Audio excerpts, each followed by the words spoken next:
Welcome to Vicki Talks. This is my first episode and I'm so excited to be here today. And thank you for tuning in.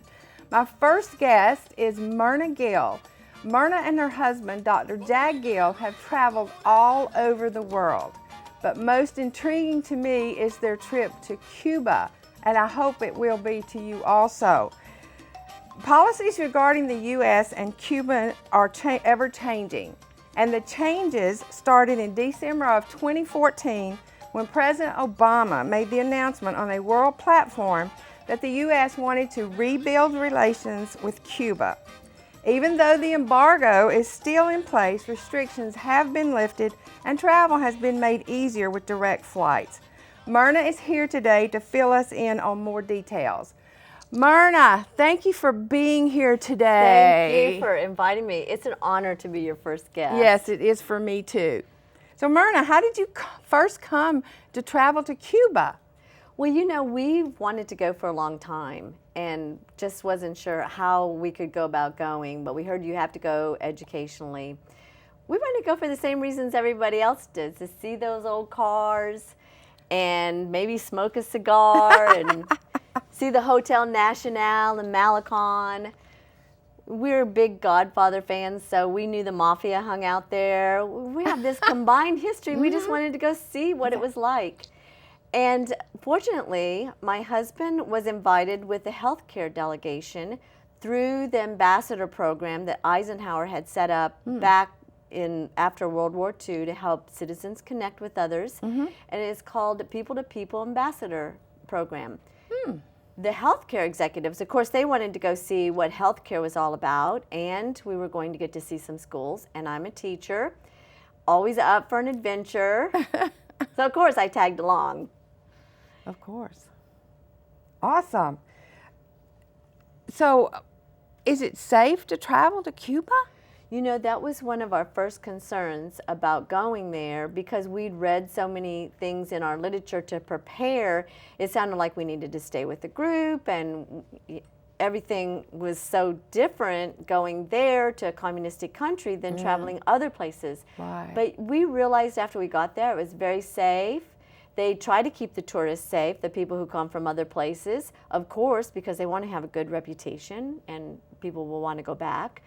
We found that even walking around at night in these locations where other people were, there was no problem. We had nothing to worry about. We did hear that some people got their passports stolen once off of a bus. So it's like any country. You want to carry your things, the important papers with you safely or lock them in a safe. Right. There's pickpocketers everywhere, no matter where you go in the world. Even here, right? Exactly. Yes. That's so good. Just those common things, and as far as drinking the water, eating the food, again, we made the same precautions. We used bottled water, and we didn't have any problem with the food. We ate all at government-run places. I'm sure that they keep the standards so that people will want to go back and eat there again. As far as those two things are concerned, there's no problem. However, don't go thinking you're going to get money there out of an ATM because it still doesn't work today. Oh, I bet you can't use your credit cards there either, huh? No, they have a place that accepts them, but internet is so sketchy that don't count on it. Take cash, definitely. And they really like for you to have pristine bills, and that was something that they told us, like go to the bank to get your cash before you go. Oh, interesting. And I know I've heard that about other countries too, so I think that's just a good rule of thumb. Yes. So tell me about all of these things, my shopping. Here. Yeah, well, can I put on the hat? Yeah. How's this? Is that okay? Now you're ready. Okay. You can travel. And I got what is this? I'm not a musician. Okay. I'm a shopper. Okay. Well, you got your bag. So tell me. And one of these days I'm going to learn to play these. So do people make this over there? You know, Cubans say they could have a PhD in recycling because they use wood and seeds to make things. Like these are seeds. The kids pick up the seeds and then sell them to the craftsmen who make them.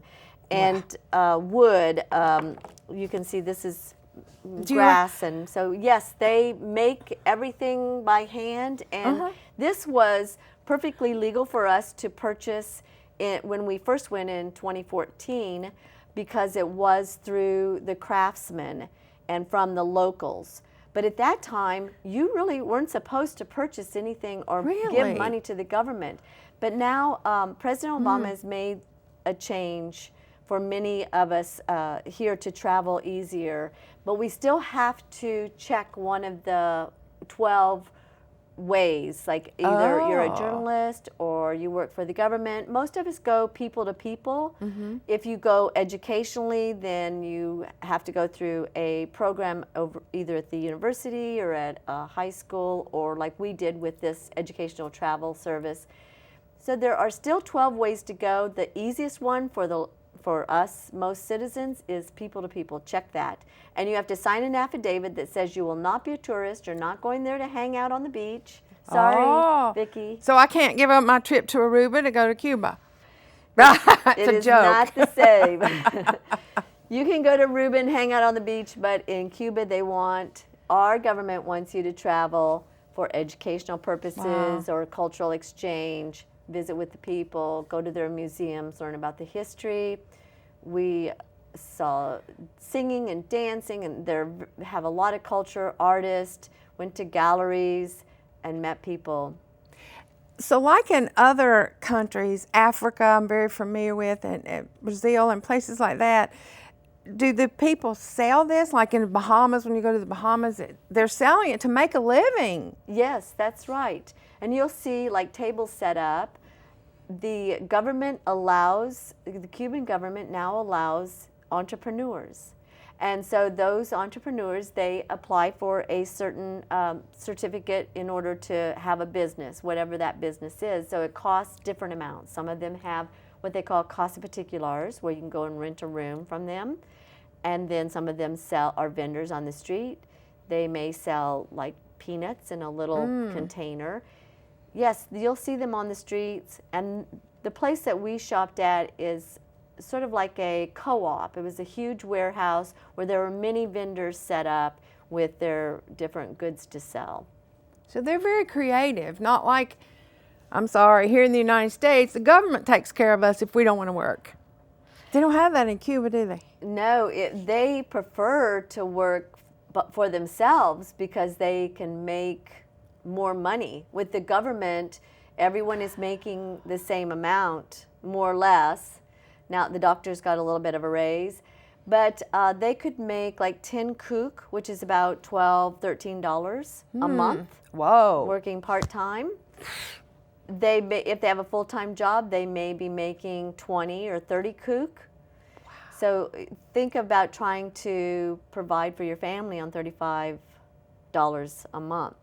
So many of them do like the idea of having their own business because they can make a little bit better money for their family, especially in the tourist business, because they work with tips and we're a pretty generous group of people. Americans are. The Canadians and the Europeans, they don't tip it like we do, so the Cubans are very happy to see us. And they relate to us. It's funny because you can talk to people and they say, well, where are you from? And we'll say, well, United States. And they'll go, yeah, where? And we'll go, Charlotte. Oh, I have a cousin in Charlotte. And you're like, oh, you know where Charlotte is? And so you would be surprised they know a lot about us. They watch our movies, they like our music, they want to come here, they love Disneyland, Disney World. That's like their dream, to come to Disney World. So they want to visit with us, they want to talk with us, they want to get to know us, and it was the people that kept drawing us back. So we've been a few times to visit with friends. Now we've made a lot of friends. I think everybody I've heard that goes, they want to go again. It's so different from what we are used to and spoiled by here in the United States. Do they feel towards us like other Africans do, that we have a lot of money, that everybody is rich? Well, if you come from America, you don't really know. I believe that they do believe that we all do well and have a lot of money, and by their standards, we do. Even in the very poorest neighborhoods, if you compare what you have to what they have, exactly, because we most of us have air conditioning in our home. Right. Most of them do not. And we take that so for granted, don't we? I think we have a lot to learn from each other. I think our cultures have a lot to learn from each other. And when I travel, I'm always thinking about, like, what can students take away from them? My desire is to connect the students with the students there. That's a really good philosophy they have. You have to come for one of these 12 reasons instead of us all just going over there to be beach bums, like you said, and lay out. And wow, that could change. We don't know what the changes are going to be. Yeah, that's my question. We don't know what changes are coming. Right. So in the future, it may be easier, it may be harder, but right now you can book your own flights, and Charlotte has the morning flight goes directly to Havana and other places. So it's easier to get there now. When my husband and I first went with a delegation, which was basically the only way people could go, and some people really prefer to travel with groups because then they don't have to maneuver things themselves. But now you can book your own flight. You can call down to the Casa Particular, the hotels, and book your hotels and plan your trip with a guide there. They have English interpreters for you, or Spanish interpreters, I should say. That there's many people in that business now, and it's possible to make your own itinerary and just figure out things for yourself. But I think people are hesitant because it's a communistic country. They don't know what to expect, and there is a lot of information out there on the internet that's just wrong. Ah, really? On the internet? Some of the things are outdated. I'm just teasing, it's a joke. We believe everything on the internet, don't we? But don't believe about Cuba. Yes, because things are changing, and so there may be something that was posted last year that really doesn't apply to the things that are happening this year. And when I read the news and the things that are going on, I can kind of filter what is exactly accurate and what may not be, because I've been there. But for a person that hasn't been there, they wouldn't know. So it is good to visit with someone about the ins and outs. Many people in Charlotte have gone. I love talking about Cuba. So if anybody ever emails me or calls me and they're interested in going, I try to give as much information to help them to prepare and to know what to expect. Because I think the key is that if we really want to change our relations with them, is getting to know each other. Like that interaction, that one-on-one, meeting people. And in groups, they don't come up to groups. They're not going to come and just say hello and introduce themselves to people in a group. First of all, their government really doesn't want them to and doesn't allow that.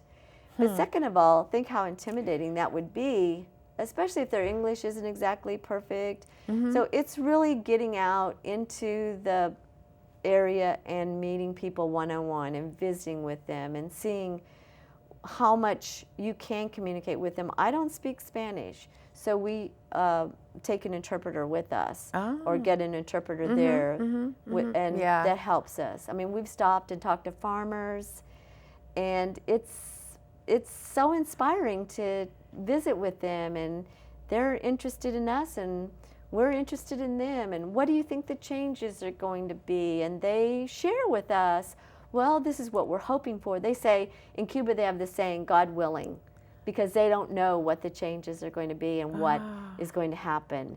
But they're praying for good things to happen between our countries. Well, they had a really big change end of last year. Can you tell us some about that? What happened? When their former president Fidel Castro passed away in November. Yes, and they reenacted when they buried him. They took him from Havana and did the same route through Cuba to his burial site in Santiago de Cuba. And some of my friends wrote me and emailed me and said everything was shut down. Like you couldn't play music, and everybody was encouraged to stay inside and have a time of mourning. And I thought it lasted like 10 days. But when we were in Camagüey for New Year's Eve, they had festivals and things going on for New Year's Eve, which is very typical to have a pig roast and have your family and friends come together and eat, and they invited us. It was an amazing experience. But my friend in Havana said, good thing you're in Camagüey, because in Havana there's still no music. And that was New Year's Eve. And he passed away in November. So there was sort of a moratorium on festivals and interacting or going outside. So things got pretty quiet. It happened to be one of our first flights out of Charlotte. So some people canceled their trip. They didn't want to go because they knew things would be shut down, that it would be quiet, you weren't supposed to drink. There was just, it was supposed to be a quiet mourning period, and there was a lot of things that were not allowed. Not just because people didn't want to. People were told, no, you can't do that. So that is different for our country. I don't know if you could shut us down to mourn for anything.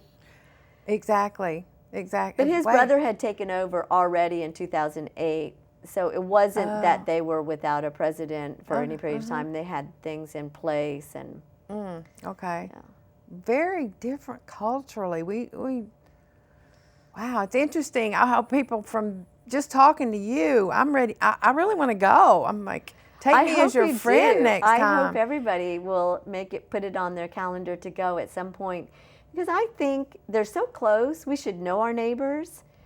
That's the way I feel, that we can help each other. I'm looking for the day when they send students to our universities. There is some of that exchange now, but I'm hoping it'll be easier.